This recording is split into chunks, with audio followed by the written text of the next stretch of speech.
নমস্কার সবাইকে। আজকে আমি আপনাদের সাথে শেয়ার করব বাসন্তী পোলাও একটা রেসিপি। আমি এখানে মাটনের সাথে পরিবেশন করেছি। মাটনের রেসিপি আপনাদের সাথে আমি অন্যদিন শেয়ার করব। আজকে শেয়ার করছি বাসন্তী পোলাও রেসিপি। আমি এখানে আন্দাজ মতো নিয়েছি চাল, গোবিন্দভোগ চাল। তাতে দিয়েছি 1 চামচ আদা আর কাঁচা লঙ্কা বাটা, 1 চামচ ঘি, 1 চামচ হলুদ আর আন্দাজ মতো নুন দিয়ে খুব ভালো করে এবারে চালটার সাথে মেখে নিতে হবে। মেখে নিয়ে চালটাকে 10 মিনিটের জন্য ঢাকা দিয়ে রেখে দিতে হবে। আমার খুব ভালো করে মাখা হয়ে গেছে। এবারে আমি চালটাকে 10 মিনিটের জন্য ঢাকা দিয়ে রেখে দেব। এবার কড়াইতে আমি আন্দাজ মতন সাদা তেল আর 1 চামচ ঘি দিয়েছি। দিয়ে আমি এটার মধ্যে কিছু ফোড়ন দেব। তেলটা ঘিটা খুব ভালো করে মিশে গেছে। আমি এখানে কিছু ফোড়ন দিয়েছি। এখানে দিয়েছি আমি এলাচ, দারচিনি, লবঙ্গ আর গোলমরিচ দিয়ে খুব ভালো করে এটাকে ভেজে নিতে হবে। যতক্ষণ না এর থেকে খুব ভালো একটা স্মেল বেরোচ্ছে অতক্ষণ এটাকে ভেজে নিতে হবে।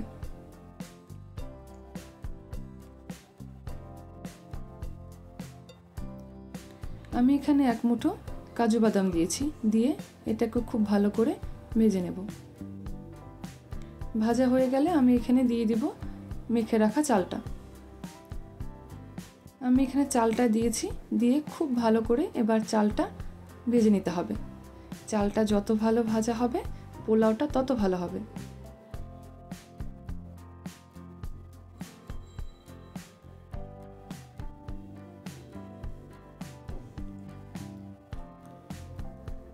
আমি খুব ভালো নাড়াচাড়া করে চালটাকে অনেকক্ষণ ধরে ভেজে নিয়েছি।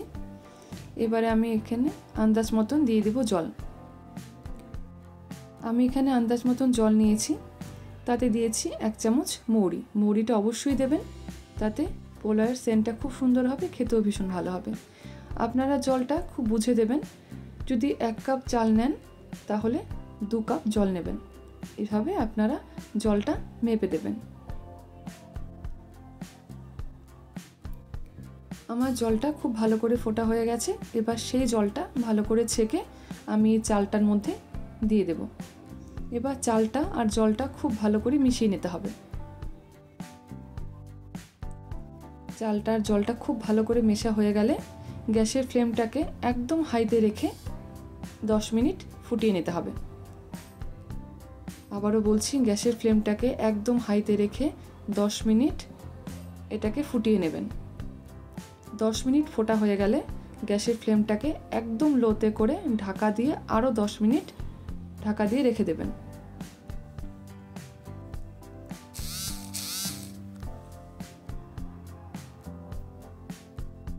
আপনারা এইভাবে পোলাওটা বানাবেন, দেখবেন পোলাওটা একদম ঝরঝরে হবে। খুব ভালো করে ফুটে গেছে। এবার আমি ঢাকা দিয়ে 10 মিনিটের জন্য একদম লোতে করে রেখে দেব।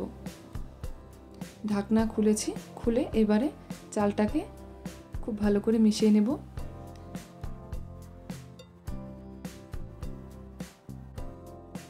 মেশা হয়ে গেলে আমি এর মধ্যে আন্দাজ মতন মিষ্টি দেব। আপনারা যে যেরকম মিষ্টি পছন্দ করেন সে সেরকম মিষ্টি দেবেন।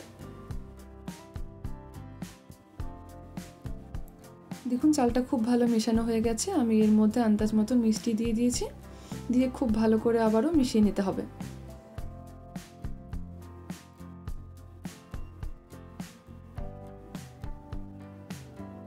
চালটা আমার প্রায় 80% মতন সেদ্ধ হয়ে গেছে। খুব ভালো করে মেশানো হয়ে গেলে রাইসটাকে ঢাকা দিয়ে গ্যাসের ফ্লেমটাকে বন্ধ করে ঢাকা দিয়ে রেখে দিতে হবে। দেখুন আমার চালটা খুব ভালো সেদ্ধ হয়ে গেছে। এখন এরকম দেখা যাচ্ছে। 10 মিনিট যখন আপনার ঢাকা দিয়ে রেখে দেবেন তখন চালটা একদম ঝরঝরে হয়ে যাবে পোলাওটা। আমার পোলাও রেডি। ভীষণই ঝরঝরে হয়েছে। আমি এইখানটায় মাটনের সাথে সার্ভ করেছি। আপনারা অবশ্যই বাড়িতে ট্রাই করবেন আর আমাকে অবশ্যই জানাবেন কীরকম লাগলো।